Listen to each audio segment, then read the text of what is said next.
નમસ્તે મિત્રો, 14મી જાન્યુઆરી ખૂબ નજીક આવી રહી છે.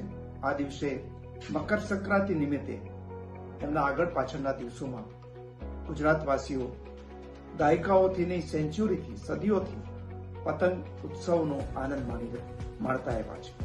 આ વર્ષે પણ આપણે બધા જ સાથે મળીને પતંગનો ઉત્સવ જરૂર મનાવીએ, પરંતુ આપણો આનંદ છે એ નિર્દોષ પક્ષીઓ માટે પીડાકારક ન બને, ઘાતકી ન બને, એની પણ સૌ કાળજી લઈએ.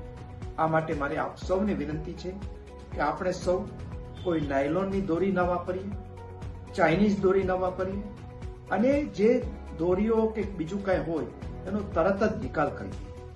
અને છતાં પણ એવું લાગે કે આ કોઈ કારણસર પક્ષીઓ ઘાયલ થયા છે તો કરુણા અભિયાન અંતર્ગત આપણી 1962ની જે એમ્બ્યુલન્સ સેવા છે એને તુરંત 1962 નંબર ઉપર ફોન કરીને એની જાણ કરીએ.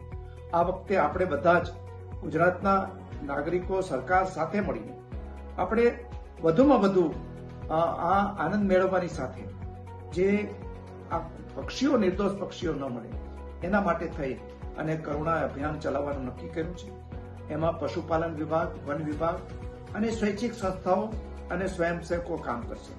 આની અંદર લગભગ 450 જેટલા કલેક્શન સેન્ટરો આપણે રાખ્યા છે, 60 થી વધુ કંટ્રોલ રૂમ્સ નું આયોજન કરેલું છે અને 650 થી વધુ વેટરનરી ડોક્ટરો અને 8000 થી વધુ કર્મચારીઓ આ કરુણા અભિયાનમાં જોડાશે.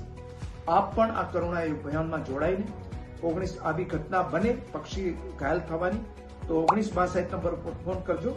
અને આપણે ફરીથી વિનંતી છે કે પતંગ ઉત્સવને ઘાતકી ન બનાવતા આનંદદાયક બનાવીએ, અને એના માટે ચાઇનીઝ દોરી કે પછી આ કાચવાળી દોરી કે નાયલોનની દોરીનો ઉપયોગ ના કરીએ અને દોરીઓનો નિકાલ યોગ્ય રીતે કરીએ એવી આપ સૌને વિનંતી છે.